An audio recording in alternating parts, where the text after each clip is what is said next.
Hey everyone, and welcome back to our channel. In today's video, we are going to show you how to end, close, or even complete this sprint here in Jira.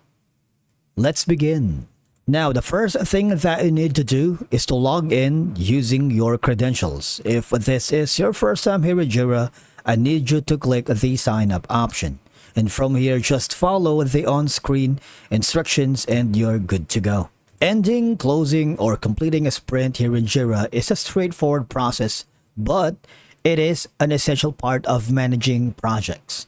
Because, for example, a sprint has reached its scheduled end date and time, completing this sprint according to the planned time frame helps maintain a regular cadence of work and allows for timely review and planning for the next sprint.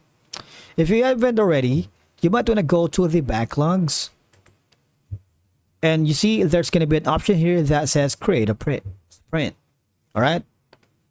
You see, you can plan your sprint. You can drag issues from your backlog section to create new issues to plan to work for the sprint. Or you can simply click on start sprint when you are ready. All right. Now let's do that.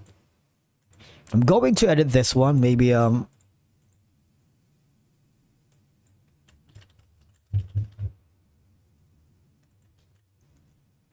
going for the custom, so it ends around August. No, I'm going to 1 week.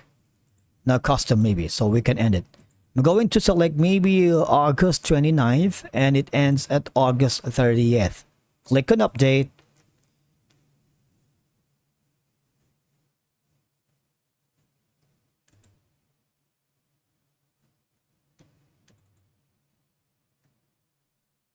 Now we're going to start this sprint.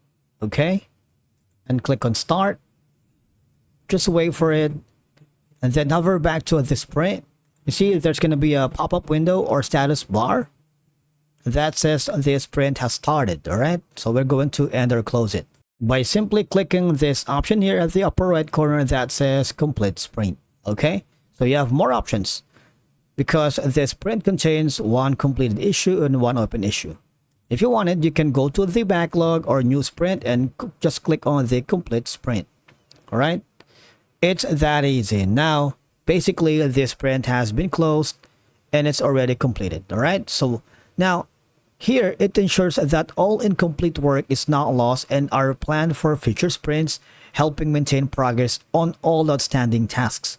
Because completing a sprint allows for proper planning of the next sprint, ensuring that backlog is refined and prioritized for future work. That's it for today's video. Thank you so much for watching. We will see you in the next video.